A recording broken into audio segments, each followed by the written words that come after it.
Hey guys, time for our week in review when we take a deep breath and a step back from the 24-hour news cycle and look at the themes that emerge and how they illuminate a little bit about what's happening in the world today. And this week we have a very clear theme because it's all about motherhood. We had motherhood at the start of the week, which is the birth of the royal baby, and then we have motherhood at the end of the week, which is Mother's Day. And I started to think about tradition and how something becomes a tradition in culture.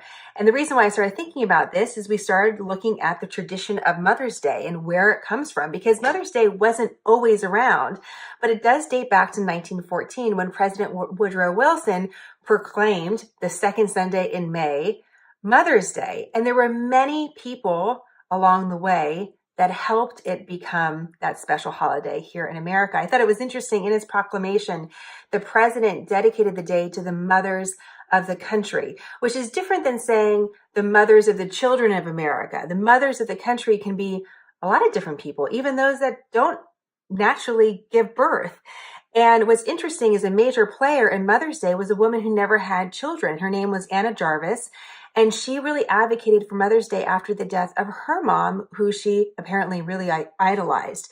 And speaking of tradition, how did flowers become a part of Mother's Day? Well, no one is certain, but according to reports, during the very first Mother's Day celebration, which was before it became a national holiday, Anna Jarvis mentioned that her mother liked white carnations.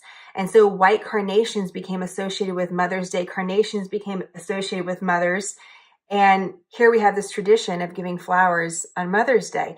Now, what's interesting is Anna Jarvis actually didn't like the fact that Mother's Day quickly became commercialized.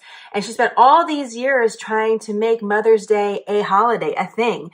And then after it became a holiday, she spent so many years after that worried about how the tradition was taking off in a way that she didn't really appreciate, which was a lot of big business. She didn't really like that.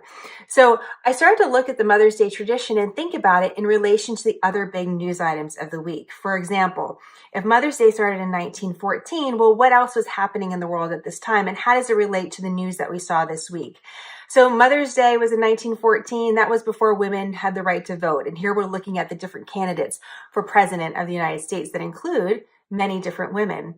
Mother's Day in 1914 was before prohibition in the United States, which made it illegal to sell or make alcohol. Now, this week, we see the very first American city decriminalize the use of hallucinogenic mushrooms. That's Denver for the very first time, according to the early results, by the way. Mother's Day was a national tradition before we had aircraft carriers. And now we're looking at where are our Navy's aircraft carriers, where are our Navy's assets around the world. Speaking of which, Mother's Day was declared before North Korea was ever a country. And look at how much we're talking about North Korea now, especially with some of their missile testing recently. We had Mother's Day before we had the Medal of Freedom. The Medal of Freedom came around in World War II. Tiger Woods was awarded the Medal of Freedom this week. It's become a tradition, the highest civilian honor, but it hasn't always been around. It's relatively recent. And so when you start thinking about things in that way and sort of this explanation we have for a lot of news, when something is different, to say, oh, well, this has always been the way it is. Well, we're still a relatively young country here in America, and things haven't always been this way.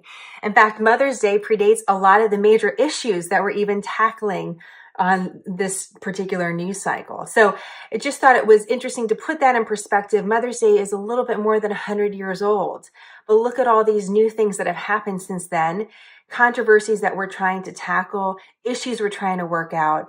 And in reality, in the context of time, they're pretty new issues. So when is something a tradition? When does it actually become a tradition? And when is it something that we just sort of have done over the last several decades? I want you to think about that this week.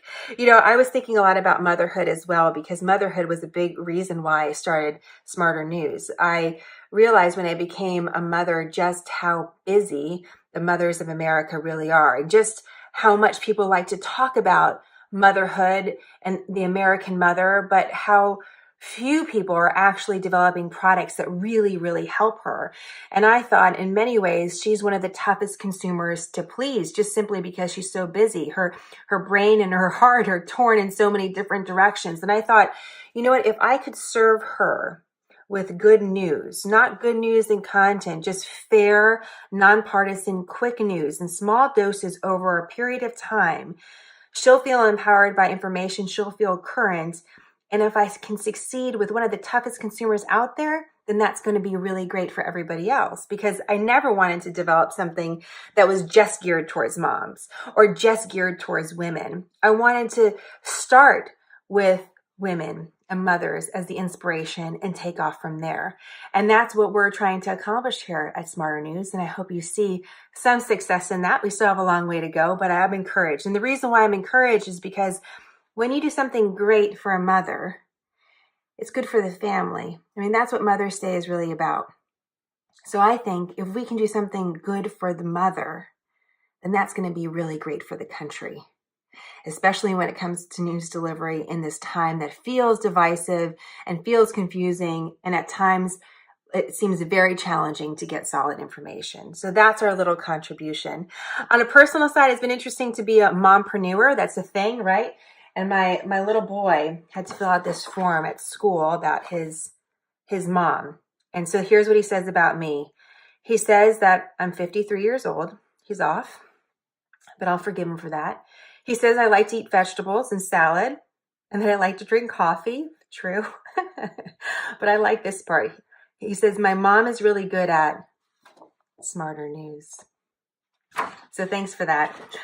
Keep on trucking out there, everybody, and think about the traditions that are part of your family, how far they go back, whether or not they're real traditions. Are they just routine? Should they become a more serious tradition? I'm going to think a little bit about that when I think about Mother's Day, and also challenge myself to remember that even though we get used to talking about different topics casually in conversation, we have to remember a lot of these major issues we're looking at today are relatively new when you look at the course of a life of a country.